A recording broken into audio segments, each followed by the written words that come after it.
My name is Fiona Mercer. I'm 34, an ER nurse, and a single mom. Last Christmas Eve, while I was chest deep in a cardiac arrest at Riverside Community Hospital, my in-laws made my 10-year-old daughter stand in a corner of their dining room for 6 hours, hungry, shaking, with a handwritten cardboard sign hung around her neck that read, "Family Disgrace." Her crime? Telling the truth at the dinner table. I didn't scream. I didn't cry. I drove home, put my daughter to bed, and opened a box I hadn't touched in 3 years, my late husband's files. What I found inside changed everything. 48 hours later, my phone wouldn't stop buzzing, not with apologies, with panic. Before I go on, if this story speaks to you, take a moment to like and subscribe, but only if you genuinely want to hear what happened next. And while you're here, drop a comment. Where are you listening from right now, and what time is it there? Now let me take you back to December 24th, the night the lights on our little Christmas tree were still blinking when I got the call from the hospital. I had set the table for 2. That was something I'd started doing after Ryan died, making our little traditions feel intentional instead of lonely. Paper crackers from the dollar store, cranberry candles Lily picked out herself, a lasagna cooling on the counter because Lily once said turkey was boring, and I'd never argued with that logic. The tree was 5 feet tall, pre-lit, slightly crooked. Lily had wrapped every branch in silver tinsel until it looked like a disco ball having an identity crisis. I loved it. We were 15 minutes from sitting down when my phone rang.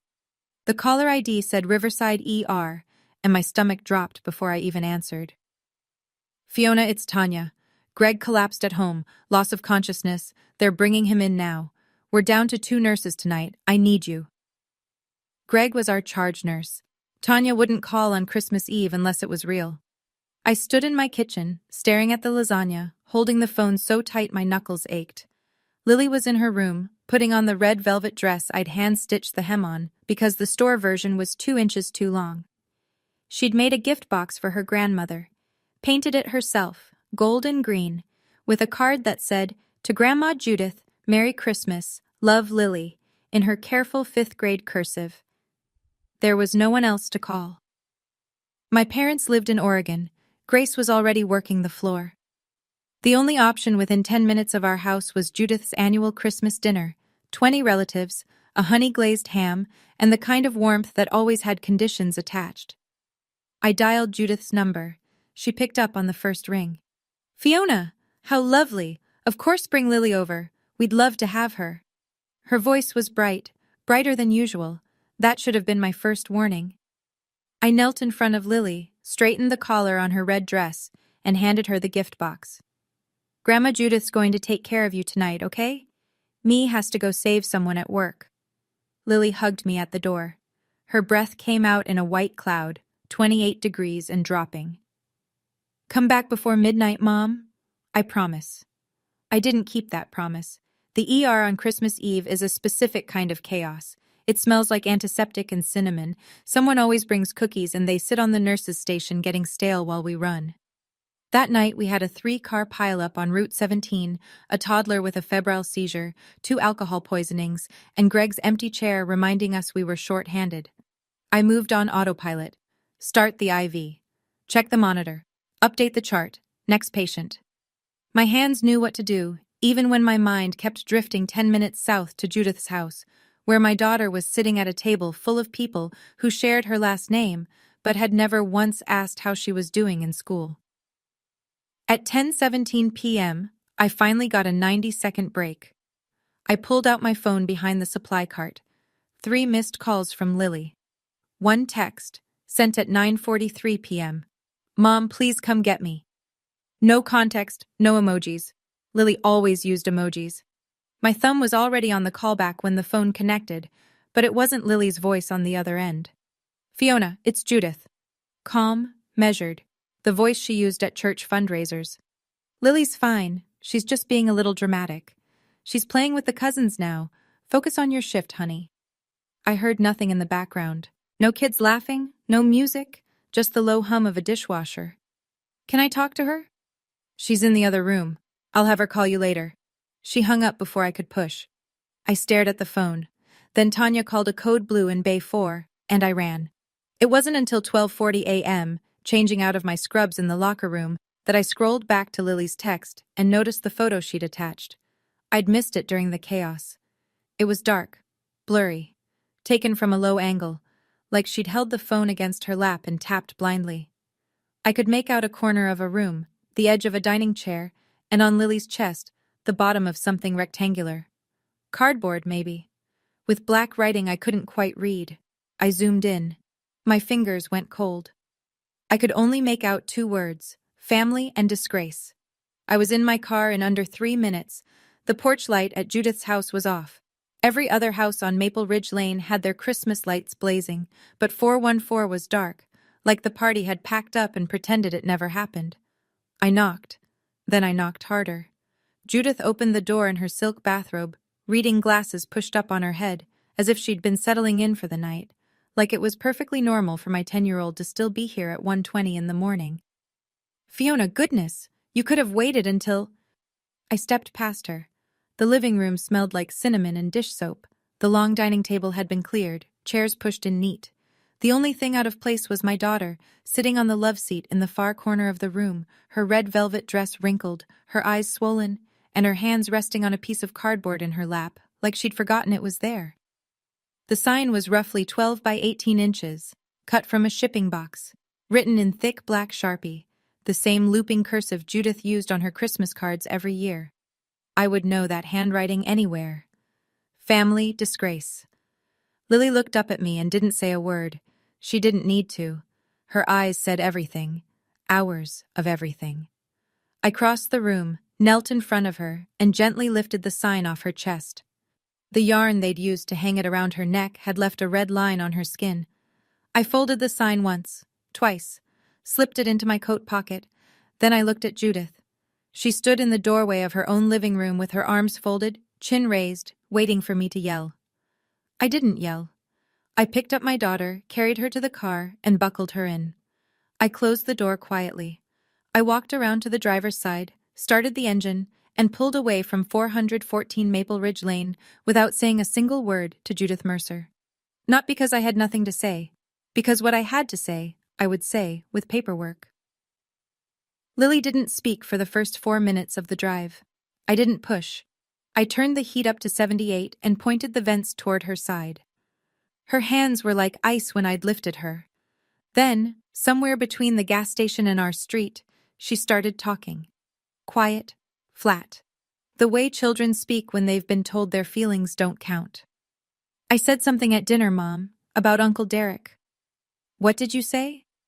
I heard him on the phone last week, at Grandma's house when I was in the hallway. He was talking about taking money from my college thing, the one Grandpa set up. He said he needed it for something. I didn't understand all of it. She paused, pulled at a thread on her dress. At dinner, Aunt Karen was talking about how Uncle Derek just bought new stuff for his truck, and I said, "Is that from my college money?" I didn't mean to be bad. I just asked. I gripped the steering wheel so hard my knuckles cracked. Then what happened? Everyone got really quiet. Uncle Derek said I was making things up. Grandma Judith said I was a liar, and I needed to learn what happens to liars in the Mercer family. She got the cardboard from the garage and wrote on it. She made me wear it. She told everyone not to give me food until I apologized for lying. Did anyone say anything? Anyone at all? Aunt Karen laughed. The cousins went to the other room. Nobody said anything, Mom. I pulled the car over on Birchwood Drive, 3 blocks from our house. I unbuckled, leaned across, and wrapped my arms around my daughter. She was trembling. Not crying. Just trembling, like her body had used up all its tears hours ago. Lily, you are not a liar. You told the truth, and I am so proud of you. Mom, am I a bad person? No, baby. You are the bravest person I know. She fell asleep against my shoulder before I pulled into our driveway. I carried her inside, made her a peanut butter sandwich, sat on the edge of her bed while she ate it in half-conscious bites, and read 2 chapters of The One and Only Ivan until her breathing slowed. Then I closed her door, walked to the kitchen, and did something I hadn't done in 3 years. I looked at the box on the top shelf of the hall closet, the one labeled Ryan, Documents. The one I'd shoved up there the week after the funeral and never opened because every time I saw his handwriting I couldn't breathe. I pulled it down. But first, coffee. Because what I was about to do required a very clear head. The box was a standard banker's box, white cardboard, Ryan's handwriting and blue ballpoint on the side. Inside, life insurance paperwork I'd already dealt with, our marriage certificate, Lily's birth certificate, a bundle of photos from our honeymoon in Shenandoah, and at the very bottom, a manila envelope sealed with clear packing tape. The envelope was heavier than I expected. I slid it open with a kitchen knife. Inside were 3 documents. The first was a certified copy of a quitclaim deed, dated April 14th, 4 months before Ryan's accident. It transferred full ownership of the property at 26 Birchwood Drive. Our house, the land, everything, from Ryan Mercer to Fiona Mercer, signed by Ryan, notarized, stamped by the clerk of the Circuit Court for Henley County, Virginia. The second was a printout from the county recorder's website confirming the deed had been filed and recorded. Official, legal, done. The third was a handwritten note on yellow legal paper, folded twice. Fiona, this house is yours and Lily's. I took care of it. Don't let anyone tell you otherwise. R.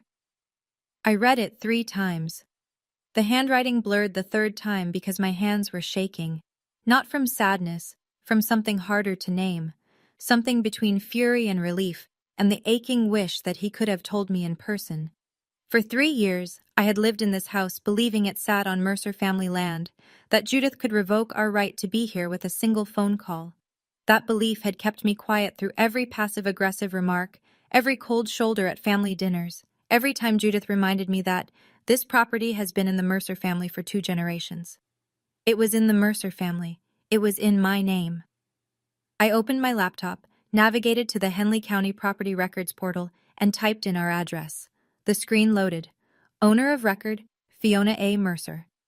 I closed the laptop, picked up Ryan's note, held it against my chest for a long moment. Then I set it down, opened a fresh browser tab, and searched. Virginia property owner rights, occupant removal, 30-day notice. It was 3:47 a.m. on December 26th. My daughter was safe in her bed, and for the first time in 3 years, I knew exactly where I stood. On my own ground. The phone rang at 8:02 a.m. I was on my 2nd cup of coffee, sitting at the kitchen table with a legal pad full of notes, and Lily was still asleep. Caller ID, Judith Mercer. I let it ring 4 times. Then I picked up. Not because I wanted to talk, because I wanted to listen. Fiona. Her voice was warm, concerned, perfectly calibrated. The voice of a woman who had rehearsed her opening line. I was worried about you. You left so abruptly last night without even saying goodbye. That's not like you. I said nothing. Listen, I know the situation with Lily might have seemed harsh, but that child needs structure, Fiona. You coddle her. She made a very serious accusation at the dinner table, in front of the entire family, and she needed to understand that actions have consequences. I let the silence stretch. Judith filled it, as I knew she would. Derek already explained the account situation. He borrowed a small amount temporarily. He's going to pay it back. It's a family matter, Fiona. Lily had no business bringing it up in front of everyone. She embarrassed him. She embarrassed me. There it was. Not Lily was hurt, not I went too far. Lily embarrassed her. I hear you, Judith. Good. So we can move past this. And Fiona? Her voice dropped half a register, the way it always did when she reached for her leverage. I shouldn't have to say this, but you do live on Mercer property. It would be very unfortunate if this kind of drama made that arrangement complicated. I looked at the quitclaim deed on the table in front of me, at Ryan's handwriting, at the county recorder's stamp. I understand, Judith. Thank you for calling. I hung up. She would replay that conversation in her head later and think she'd won. She'd think the threat had landed, that I was, once again, the quiet daughter-in-law who knew her place. She had no idea I'd just recorded every word. Virginia is a one-party consent state. I saved the file, time-stamped it, and added it to a new folder on my desktop. I named the folder Red. Derek texted at 10:14 a.m. No greeting, no punctuation, Just venom. Who does your kid think she is? She eavesdrops on private conversations and then runs her mouth at Christmas dinner? You need to teach that girl her place. Fiona, I screenshotted it. Timestamp. Sender. Saved. A second message, 40 seconds later. If you make this into a thing, I will tell everyone about your mental breakdowns after Ryan died. Mom has it documented. Don't test me. Screenshot. Save. I didn't bother wondering whether Judith actually had any documentation. It didn't matter. What mattered was that Derek, in writing, had just confirmed two things. He was afraid of what Lily said, and his first instinct was to threaten. A third text. Without the Mercer family, you're just a night shift nurse with a kid who lies. Remember that screenshot? Save. I was halfway through organizing the folder when Grace called. Her voice had that tight, controlled quality she used when she was furious on someone else's behalf. Fiona, are you online? Have you seen Facebook? I hadn't. I opened it. Karen Mercer, Derek's wife, had posted 40 minutes ago in the Henley County Community Fellowship Group, 312 members. The post read, "Sad to share that our family gathering was disrupted this Christmas by a family member who chose to alienate a loving grandmother from her only grandchild. Please keep Judith in your prayers as she navigates this painful situation. Family should come first." 47 likes, 12 shares. A comment from someone named Brenda. "This is why family values are disappearing. Praying for Judith." I screenshotted the post, the comments, the share count, the timestamp. All of it went into the red folder. Grace said, "What are you going to do?" "Nothing, online." "And offline?" "I'm calling a lawyer." Grace showed up at noon with 2 coffees, a bag of cinnamon bagels, and a coloring book for Lily. That was Grace. She never arrived empty-handed, and she always thought about the kid first. Lily was on the living room floor, still in her pajamas, quiet but okay. She'd eaten breakfast. She hadn't mentioned last night. I hadn't pressed. There would be time for that conversation, with a professional in the room, not just me fumbling through it. Grace and I sat at the kitchen table with the door cracked, so we could hear Lily humming along to something on her tablet.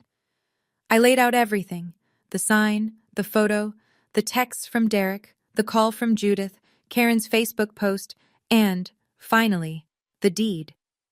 Grace picked up the quitclaim deed, read it twice, and set it down slowly. Ryan did this? 4 months before the accident. He never told me. Because he knew.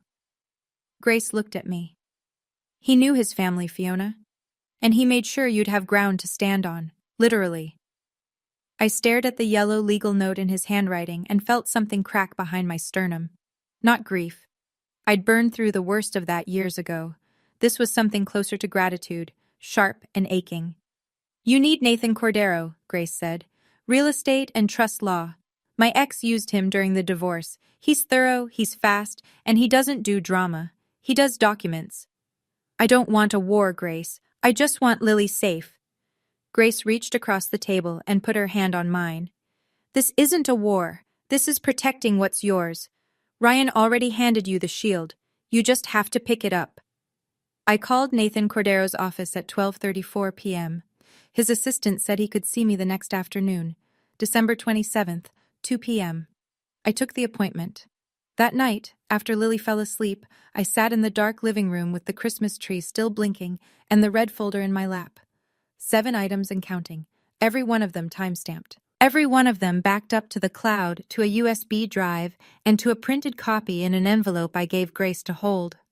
I didn't know yet what Nathan Cordero would find when he looked deeper into the Mercer family's finances, but I had a feeling that what Lily overheard was only the beginning. To understand why I stayed quiet for 3 years, you need to understand the Mercer family. Ryan was the eldest son, the responsible one, the one who paid the property taxes on his mother's house when she forgot, the one who drove 4 hours to fix the plumbing on Thanksgiving weekend, the one who co-signed Derek's car loan when Derek was 23 and had already defaulted on a credit card. Derek was 5 years younger and operated under a different set of rules entirely. When Derek lost a job, it was bad luck. When Derek needed money, it was temporary. When Derek showed up to Christmas dinner with a new leather jacket and no explanation, nobody asked questions. Because asking questions in the Mercer family was considered a form of aggression. Ryan saw it. He never said it that bluntly, but I could read between the lines of what he told me. One night, about a year before he died, he said, "My dad set up a 529 for Lily, 47,000. Mom's listed as custodian because I was deployed when Dad filed the paperwork, but it's Lily's. I need you to know that." I asked why he was telling me like it was a warning. He just squeezed my hand and said, "Because my family loves the idea of money more than they love the people it's supposed to help." Harold Mercer, Ryan's father, died 2 years before Ryan. After Harold's passing, Judith became the gravitational center of the family, and her gravity had a preference. Derek was the moon she pulled closest. I was the comet she tolerated for orbit, useful, distant, and expected to burn out quietly. When Ryan died, the first thing Judith asked me, not at the funeral, at the hospital, while I was still wearing the clothes I'd slept in for 2 days, was, "What's happening with the life insurance?" Not "How are you?" Not "How's Lily?" The life insurance. I used that money to pay Ryan's medical debt and keep Lily and me afloat. Judith suggested I share a portion with Derek, who was struggling. I said no. It was the only time I'd ever refused her directly, and she never forgot it. From that point on, the temperature dropped. Gradually, then all at once. Fewer invitations, shorter phone calls, comments at family gatherings just loud enough for me to hear. "Lily's getting so quiet. I wonder where she gets that from." And always underneath everything, the reminder, "You're living on Mercerland, Fiona. Don't forget who made that possible." I didn't forget. I just didn't know yet that it wasn't true. Nathan Cordero's office was on the second floor of a converted brick building on Main Street, above a bakery. The whole stairwell smelled like sourdough. It was the kind of detail my brain grabbed onto because the rest of me was running on 4 hours of sleep and an anxiety level I was managing through sheer professional discipline. He was mid-40s, neat desk, no family photos, just diplomas, and a Virginia state flag in the corner. He shook my hand, gestured to the chair, and said, "Tell me everything. Start with the property." I set the red folder on his desk and opened it like a patient chart. Deed first. Nathan examined the quitclaim deed for 2 minutes without speaking. He checked the notary seal, the recording stamp, the grantor and grantee lines. Then he pulled up the Henley County property records on his own screen, typed in the address, and turned the monitor toward me. "Ms. Mercer, this deed is valid and properly recorded. You are the sole legal owner of 26 Birchwood Drive and the 0.8-acre parcel it sits on. There is no encumbrance, no lien, and no co-owner." I exhaled. I hadn't realized I'd been holding my breath. "Now," he said, "tell me about the 529. I told him what I knew. Harold Mercer set it up for Lily, $47,000. Judith listed as custodian. Ryan believed the money was untouched. Lily overheard Derek talking about withdrawals. Nathan pulled up the 529 custodial account portal, asked me for the information I had, Lily's social security number, Harold's name as original contributor, and submitted an inquiry request to the financial institution managing the plan. "We'll have full transaction records within 5 to 7 business days," he said. Then he paused, pen hovering over his legal pad. "How much do you expect is left?" "I don't know." Lily heard Derek say he needed it. I'm hoping she misunderstood. "And if she didn't? Then I want every dollar accounted for." Nathan nodded and wrote something down. Then he looked up. "One more thing. I ran a standard check on your property. Your address, 26 Birchwood, is currently listed under a homestead exemption. Do you know who filed it?" I didn't file a homestead exemption. I didn't even know what one was until Nathan explained it. A tax reduction for a primary residence, claimed by the property owner. Except I hadn't claimed it. Someone else had. "The filing is in the name of Judith Mercer," Nathan said, "using your address." The room went very quiet. The sourdough from downstairs suddenly smelled like something burning. "What does that mean?" "It means your mother-in-law has been claiming a tax benefit on property she does not own for approximately 3 years. He paused. "That's tax fraud, Ms. Mercer, at the county level." I sat in Nathan's chair and did the math without meaning to. 3 years of reduced property taxes on a home she didn't own. 3 years of a benefit she wasn't entitled to. Filed quietly, probably within weeks of Ryan's death, when I was too gutted to notice anything that didn't involve keeping Lily fed and showing up for my shifts. She hadn't just controlled me with the threat of taking the house away. She'd been profiting from the house, my house. "How much are we talking about?" I asked. Nathan pulled up the county assessor's website. Henley County's homestead exemption reduces annual property tax by roughly $2,800. Over 3 years, that's approximately $8,400 in back taxes owed, plus penalties, usually 25%. So we're looking at around $10,500 that Judith Mercer owes the county. He let that number sit. "Ms. Mercer, I want to be clear about your options." He ticked them off on his fingers, the way I'd seen surgeons count instruments. 1. You can send a 30-day notice to anyone occupying your property without authorization. That includes Derek's workshop on your land. 2. You can file a report with the county assessor regarding the fraudulent homestead exemption. 3. Depending on what the 529 records show, you can pursue civil action for the misappropriated education funds. Each of these is independent. You can do 1, 2, or all 3. I looked at the folder on his desk, the sign, the texts, the deed, the voicemail. "All 3, I said. "And everything goes by certified mail." Nathan paused his pen for the first time since I'd sat down. He studied me the way I studied patients who came in calm with a wound that should have had them screaming. "I've been doing this for 20 years, he said. "Family property disputes, trust issues, fraud cases, but 3 violations from the same household against the same person, that's not common." "I'm an ER nurse, Mr. Cordero. I don't panic. I triage." He almost smiled. "Then let's get this in writing." He opened a fresh legal pad, uncapped his pen, and we spent the next hour drafting 3 documents that would land on Judith and Derek Mercer's doorsteps by New Year's Eve. That night, after Nathan's office, after I'd picked Lily up from Grace's apartment and made us both grilled cheese with tomato soup, Lily's comfort order, I sat at the kitchen table at 11 p.m. and built my arsenal. I'm a nurse. I know how to chart. I know that documentation isn't just record-keeping. It's the difference between a case and a story. And I was done telling stories to people who only heard what they wanted. I opened the red folder and laid everything out in chronological order. The quitclaim deed, recorded and stamped. The county property records printout. Ryan's handwritten note. The 529 account inquiry receipt from Nathan's office. Lily's text message and blurry photo from Christmas night, time-stamped 9:43 p.m. The cardboard sign, Family Disgrace, in Judith's handwriting, now sealed in a gallon Ziploc bag. The recorded phone call from Judith, December 26, 8:02 a.m. 3 screenshots of Derek's threatening texts, 10:14 to 10:16 a.m. Karen's Facebook post, and its 12 shares.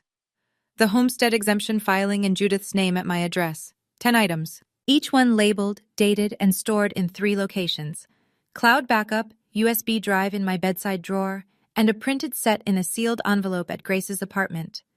Nathan had prepared 3 outgoing documents. A 30-day notice to vacate addressed to Derek Mercer at the workshop on my property. A demand letter addressed to Judith Mercer for the full return of misappropriated 529 funds. And a formal complaint to the Henley County Assessor regarding the fraudulent homestead exemption. Each one ready for certified mail, return receipt requested. I paper-clipped the tracking slips to the front of the folder and closed it. There was one more thing I'd decided, something Nathan hadn't suggested. When I mailed the certified letters, I wouldn't just drop them at the post office. I would walk in, hand them across the counter, and watch the clerk stamp them. I wanted to feel the weight leave my hands. It wasn't about revenge. Revenge is loud. This was something quieter. This was consequence, addressed and postmarked. I want to pause here for a second. If you've been listening this far, you're probably sitting somewhere right now with your jaw tight and your chest heavy, because you've either lived this or you've watched someone you love go through it. I was right where you are. Sitting at this table, folder closed, heart open, terrified, and certain at the same time. If this story is hitting home, tap that like button so I know you're still with me. And if you've ever had to choose between keeping the peace and keeping your child safe, leave a comment. I'll read everyone. Now, back to December 28th. The Henley County Post Office on Route 12 was quiet the morning of December 28th. One clerk behind the counter, a woman in her 50s with reading glasses on a beaded chain, humming something I almost recognized as silver bells. I set 3 envelopes on the counter, each one white, legal-sized, with Nathan Cordero's return address printed in the upper left corner and the recipient's name typed cleanly below the window. Certified mail, return receipt requested, all 3. The clerk weighed each one, printed the green certified labels, and affixed them. She stamped each envelope with a satisfying thud, the kind of sound that reminds you the Postal Service has been delivering consequences since 1775. Envelope 1, 30-day notice to vacate, addressed to Derek Mercer, at the workshop structure on 26 Birchwood Drive. Envelope 2, demand letter for the return of $42,800 in misappropriated 529 education funds, addressed to Judith Mercer, at 414 Maple Ridge Lane. Envelope 3, formal complaint to the Henley County Assessor's Office regarding fraudulent homestead exemption filing by Judith Mercer. I paid $23.70 in postage. The clerk handed me 3 tracking receipts. I photographed each one, texted the tracking numbers to Nathan, and slid the receipts into the red folder. 3 envelopes, combined weight, less than 2 ounces each. But when they arrived, and they would arrive, because certified mail always does, they would carry the weight of every night I'd bitten my tongue at Judith's table, every time Derek had smirked at me across the room, every whispered, "Remember whose land you're on." I walked back to my car in the cold December air. My breath came out in clouds. The sky was that flat Virginia gray that means more cold is coming. I checked the USPS tracking app before I started the engine. Estimated delivery? December 30 to 31, right around New Year's Eve. There was something poetic about that. A year ending, a silence breaking, and 3 envelopes making their way through the system, unstoppable and indifferent, the way consequences ought to be. The property dispute was one thing, the money was another. But there was a layer underneath all of it that I couldn't address with certified mail. The fact that my daughter had been emotionally abused by a family member in a room full of adults who did nothing. I am a registered nurse. In the state of Virginia, I am a mandated reporter. That means if I have reasonable cause to suspect a child has been abused or neglected, I am legally required to report it. There is no exception for family. There is no exception for Christmas. On the afternoon of December 28th, after I dropped the envelopes at the post office, I called the Henley County Department of Social Services Child Protective Services hotline from my parked car. I gave them my name, my credentials, and a clear, factual account of what happened on December 25th. A 10-year-old child was publicly humiliated, forced to wear a degrading sign, denied food for approximately 6 hours, and isolated from other children as punishment for speaking the truth. I provided Lily's time-stamped photo from 9:43 p.m. I provided the physical sign, now preserved. I provided Judith's name, Derek's name, and the address where the incident occurred. The intake worker assigned a case number. A caseworker would contact me within 48 hours to schedule a child interview, with my consent, in an environment where Lily felt safe. I also called Lily's pediatrician that afternoon and got a referral for Dr. Amara Singh, a licensed child psychologist who specialized in family-related emotional trauma.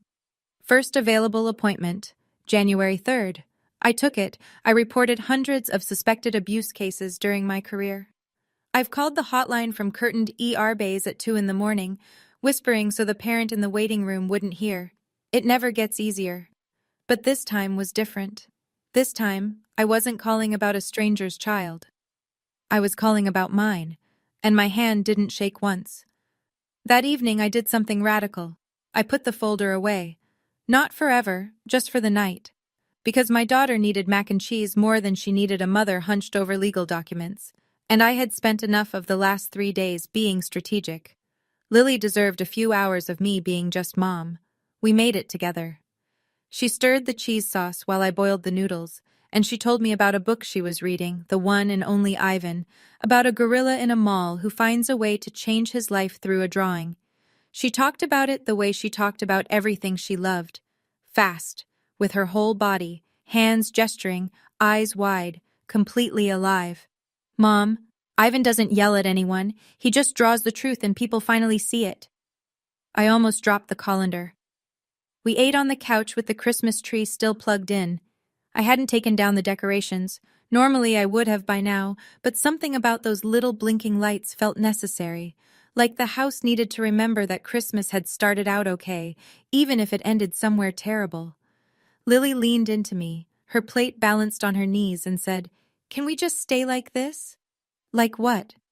"Just us, in our house, with the lights on." "Yeah, Lily, we can stay exactly like this."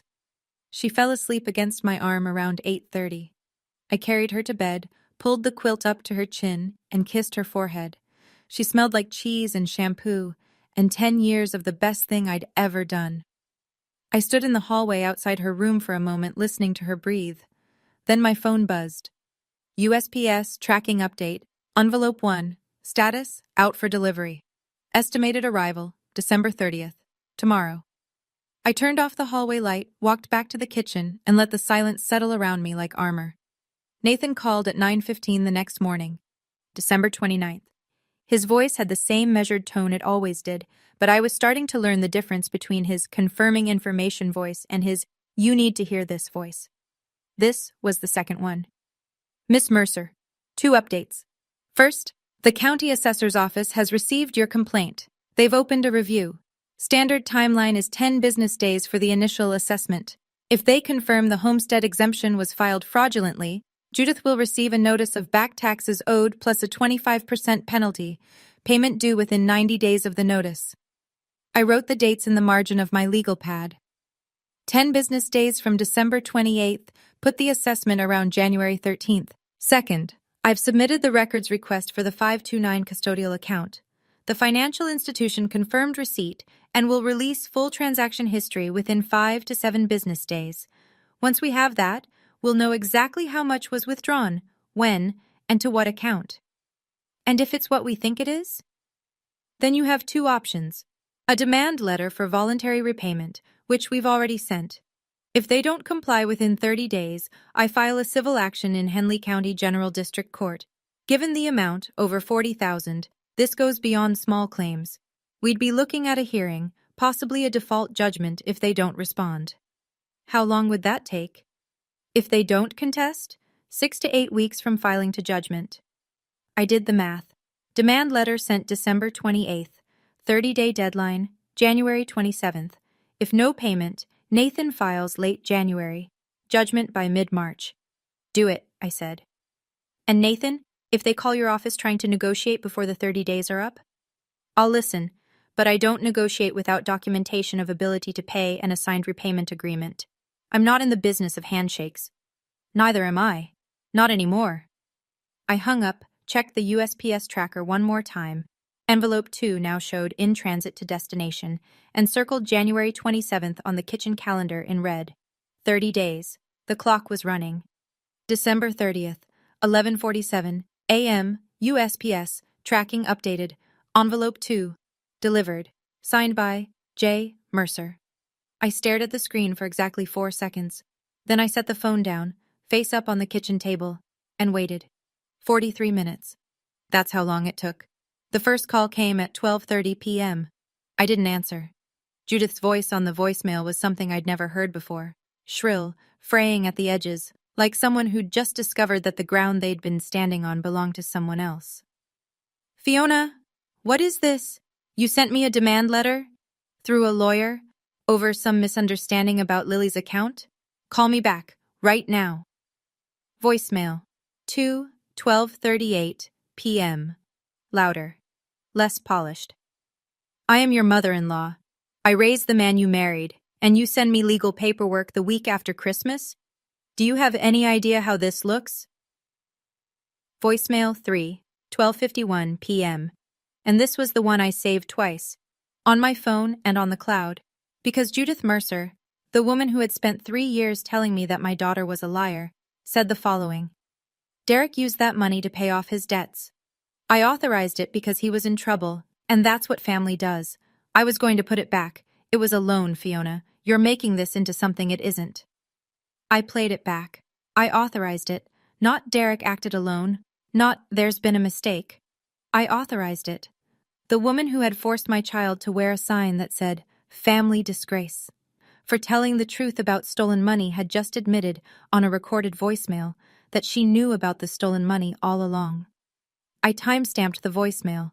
I added it to the red folder. And I did not call her back. Some evidence you have to chase. Some evidence just panics and runs straight to your phone. New Year's Eve, the kind of cold that makes the mailbox latch stick. USPS tracking, 10:22 a.m. Envelope 1, delivered.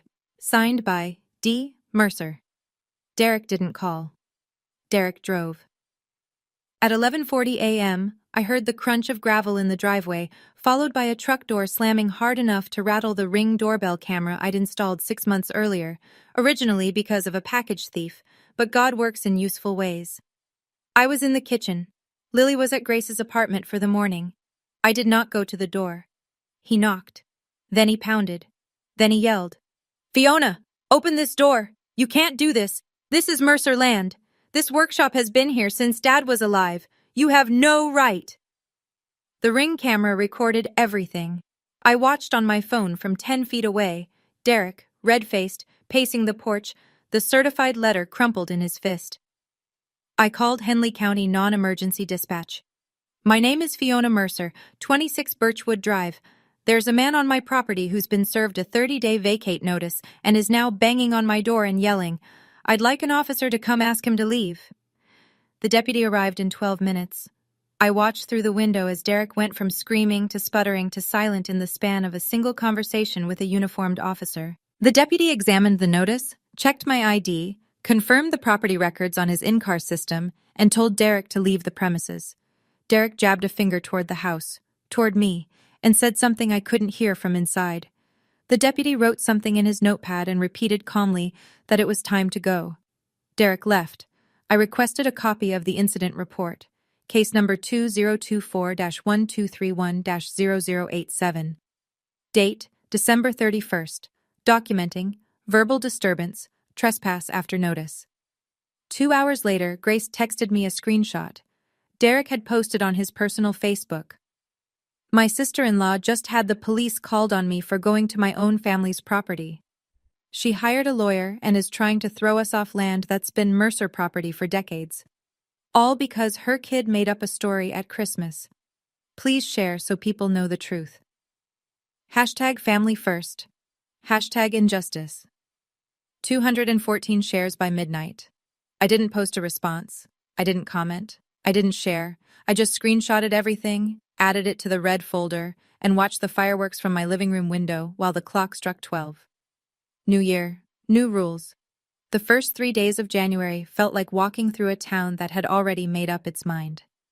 Judith's church friends had shared Karen's post into 2 more community groups. Derek's Facebook rant had hit the local buy-sell trade page. The narrative was clean and simple. Heartless daughter-in-law kicks grieving grandmother and beloved uncle off family land over a Christmas misunderstanding. No mention of a sign, no mention of a hungry child, no mention of $42,000. I noticed it first at the grocery store. Mrs. Liu from the PTA avoided eye contact at the deli counter. Then at work, a nurse from the day shift I barely knew said, "I heard things are rough with your in-laws. I'm sorry." The pity in her voice told me she'd only heard one version. The texts from extended Mercer relatives came in waves. Ryan's aunt. "Judith is devastated. She's barely eating. Is this really necessary?" Ryan's cousin. "You should think about what Ryan would want. He wouldn't want the family torn apart." A number I didn't recognize. "Shame on you for keeping a grandmother from her grandchild." I read everyone, responded to none. Then, on January 2nd, as I was pulling into my driveway after a 12-hour shift, I saw Mrs. Patterson standing at her mailbox next door.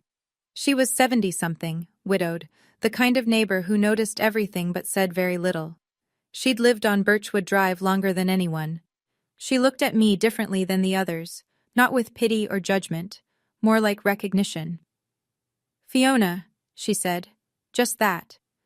Then, "I saw something on Christmas night, at Judith's house. I should have done something then, and I didn't. But if anyone ever asks me, I'll tell them exactly what I saw." She turned and walked back inside before I could respond. I sat in my car for a full minute, engine off, staring at her closed door. Then I added her name to the red folder's contact list, not as a weapon, but as a witness. There's a difference. The town had heard one story, Mrs. Patterson had seen another, and the system, slow, methodical, indifferent to Facebook shares, was still turning. January 2nd, 3 p.m., the CPS caseworker arrived at my home. Her name was Ms. Tate, mid-30s, calm presence, the kind of person who listened with her whole posture. She asked if she could speak with Lily in the living room while I sat in the kitchen. I agreed. Dr. Singh had already met with Lily the day before and said she was processing well, but I'd prepped Lily simply. A nice lady is going to ask you about Christmas night.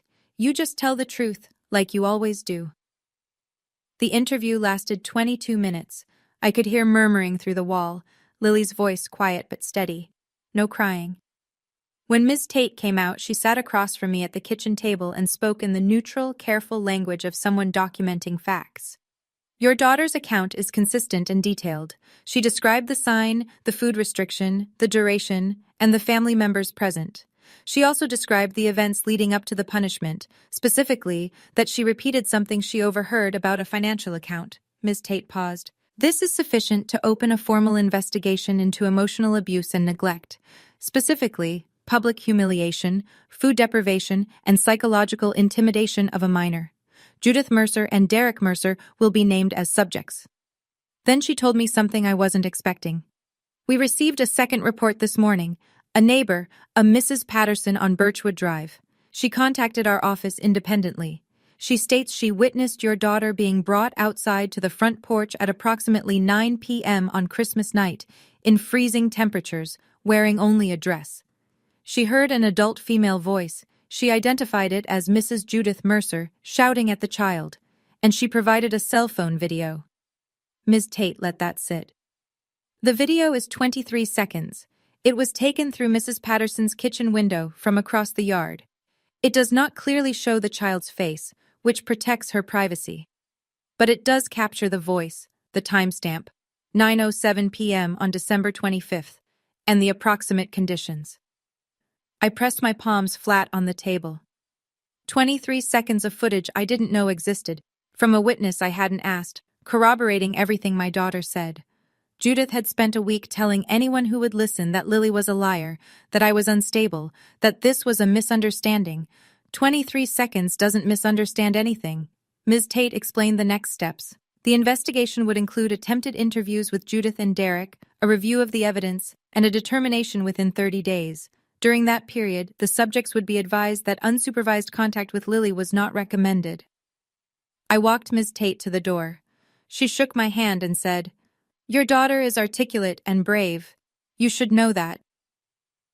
"She gets it from her father," I said. And meant it. I need to stop here for a moment. Because when Ms. Tate told me about Mrs. Patterson's video, I sat in my kitchen and stared at the wall for a long time.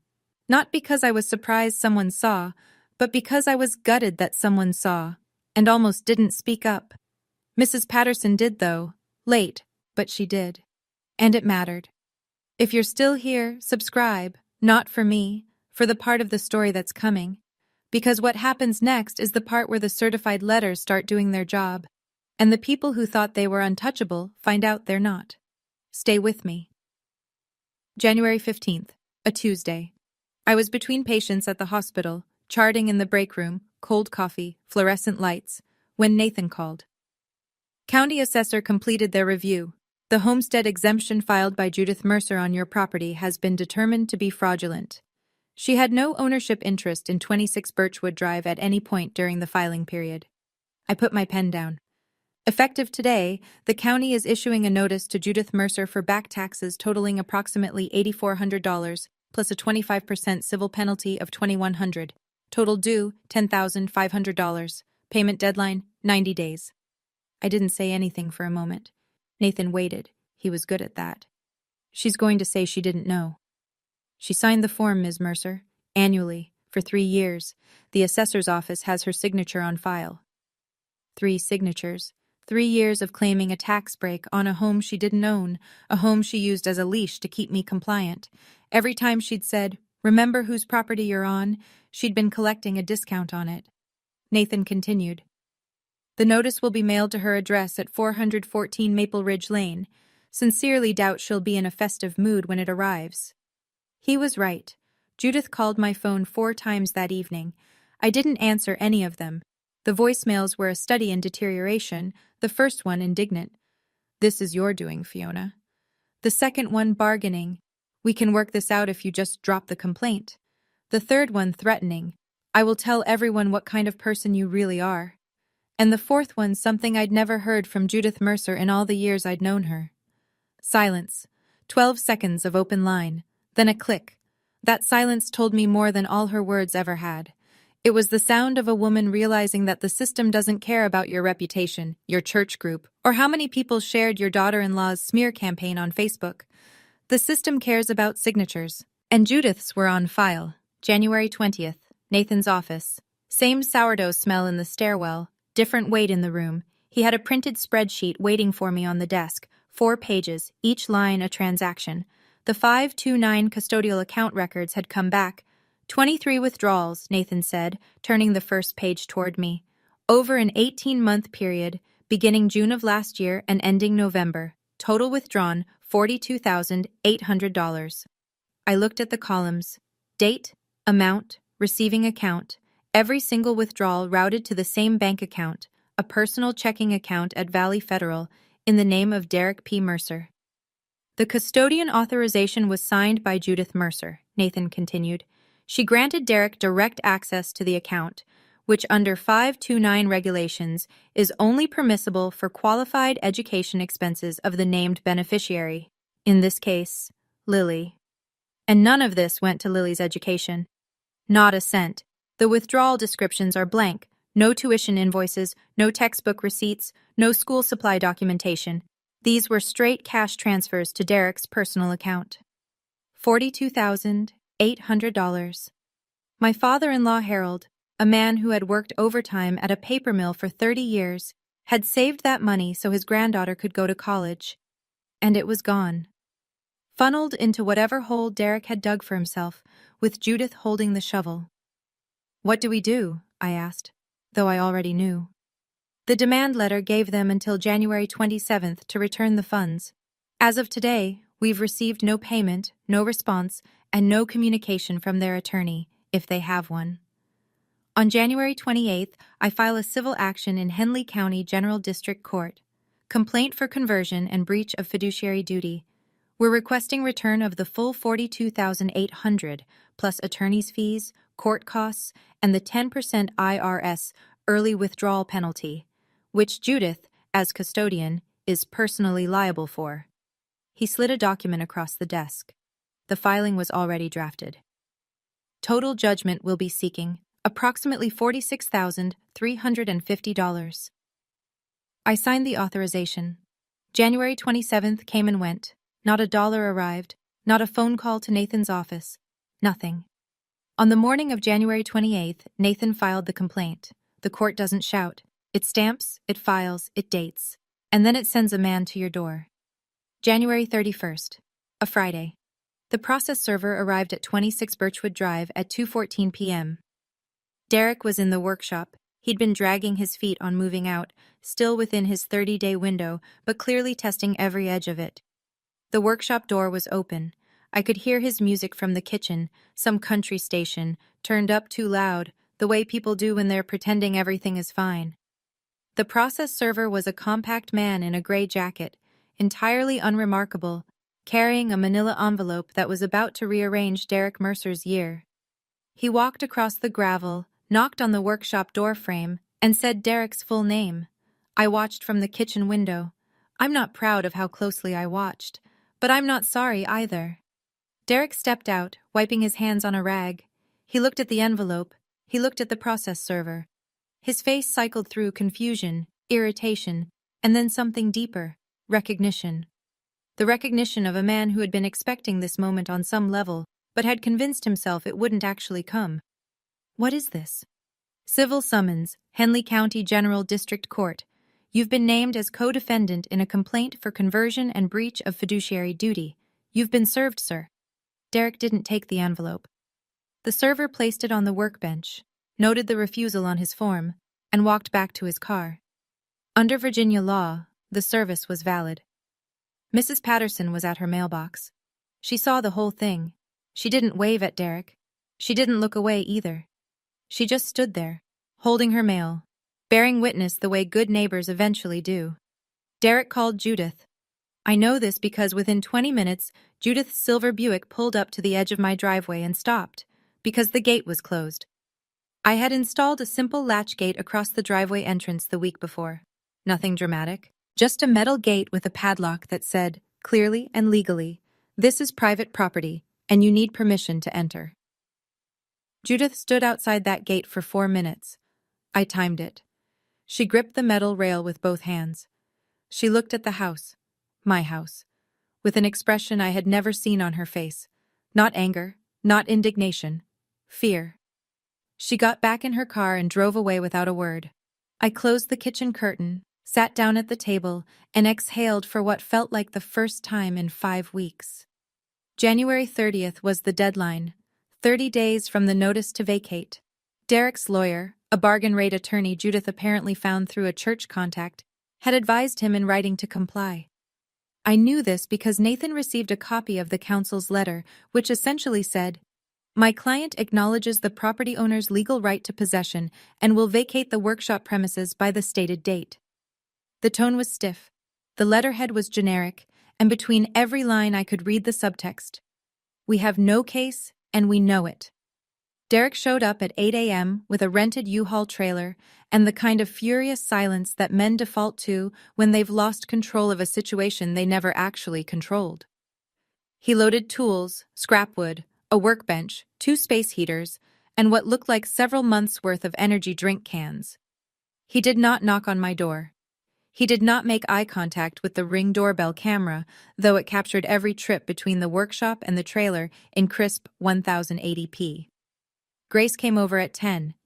She brought coffee and stood next to me on the front porch, not to gloat, just to be there. That was Grace's whole philosophy. You don't have to do hard things alone. At 12:17 p.m., Derek closed the trailer hatch. He walked to his truck, opened the door, then turned and looked at the house one more time. "You're going to regret this, Fiona," he said. Not shouting, his voice was flat, tired. "You have no family now." Grace, still holding her coffee, tilted her head. "You forgot the trash bags in the corner. Want me to toss them, or should I bill you for disposal?" Derek slammed the truck door and pulled out. I walked into the empty workshop. It smelled like motor oil and sawdust. There was damage, a hole punched in the drywall, a cracked window pane. I photographed everything, dated it, and sent it to Nathan. If needed, it would become part of the property damage claim. I locked the workshop door with a new padlock, stood there in the cold, keys in my hand, and looked around at the 0.8 acres that Ryan had quietly, carefully deeded to me before he ran out of time. Ours. Fully, finally, unchallengeably ours. In the weeks that followed, the consequences arrived the way consequences usually do, not all at once, but in a steady, documentable sequence that made the Facebook narrative very difficult to sustain. Judith's homestead exemption fraud resulted in a county bill of $10,500. She had 90 days to pay. She did not have $10,500. I know this because Nathan received a letter from Judith's newly hired attorney requesting a good faith extension on behalf of his client, citing unexpected financial hardship. The county assessor does not negotiate good faith. They negotiate payment plans with interest. CPS completed their investigation in mid-February, finding substantiated emotional abuse and neglect by Judith Mercer against a minor child.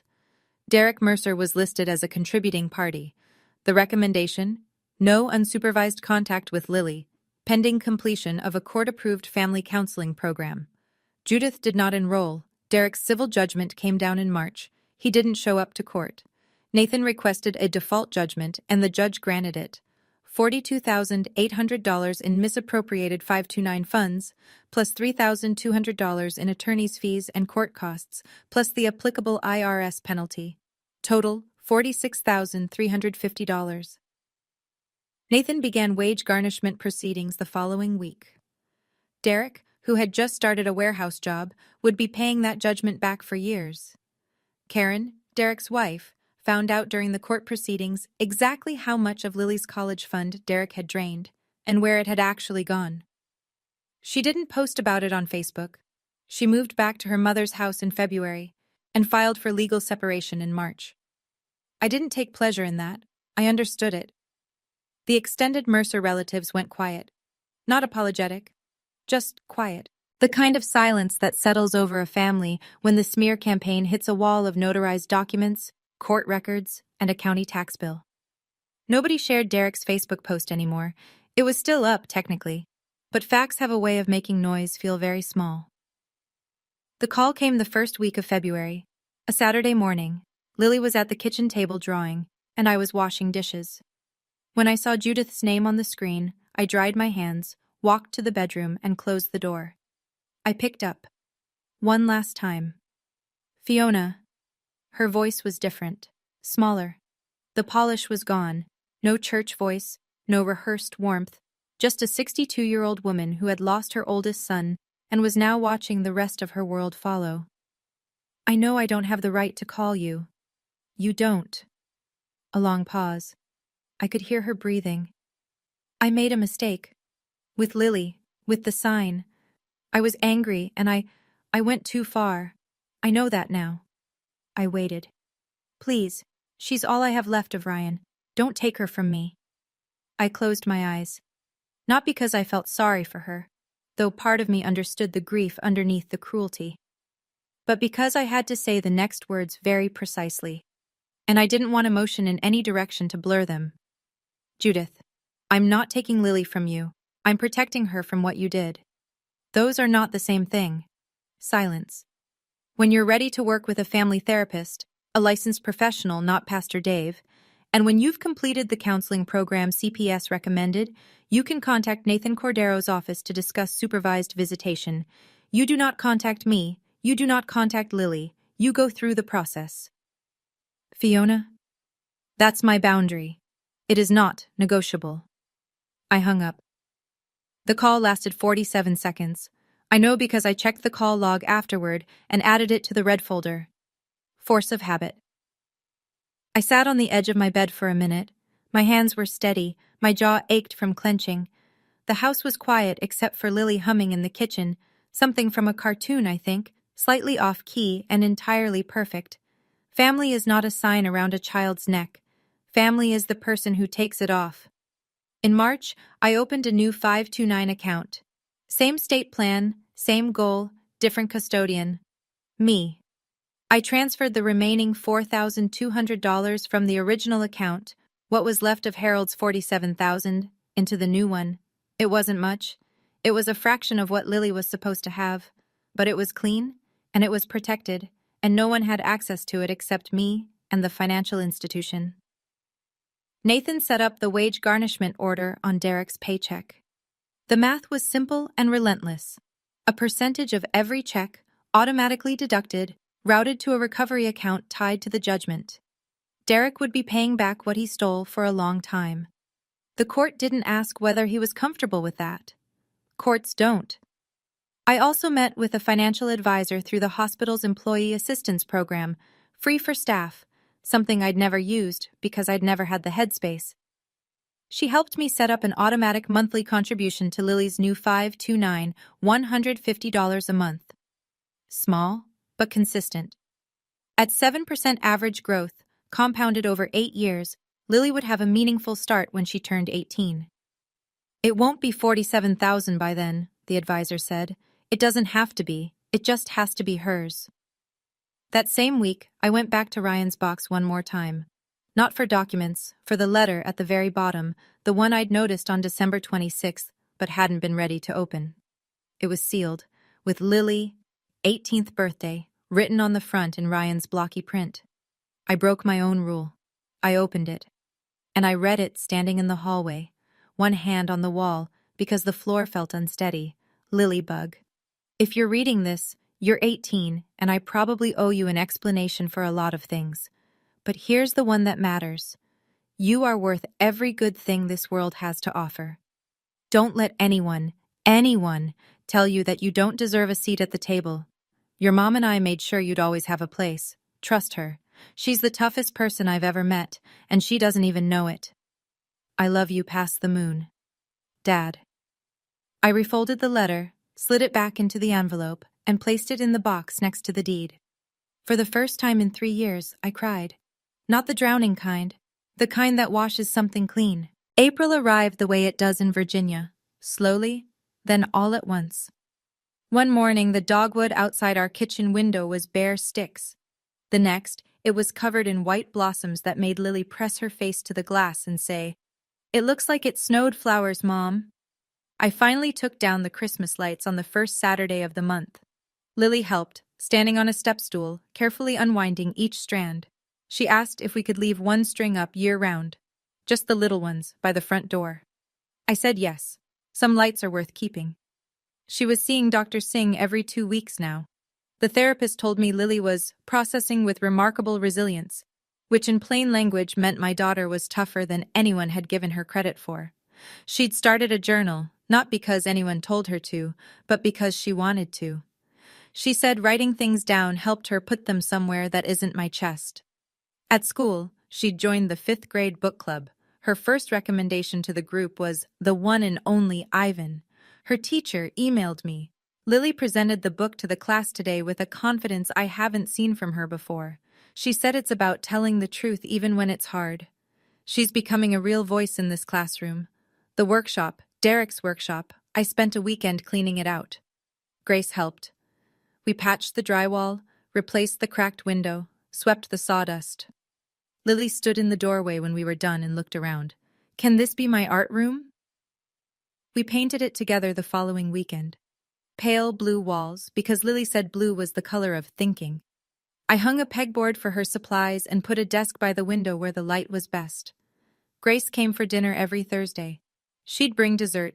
Lily would set the table. The 3 of us would sit in the kitchen, eating and talking about nothing in particular.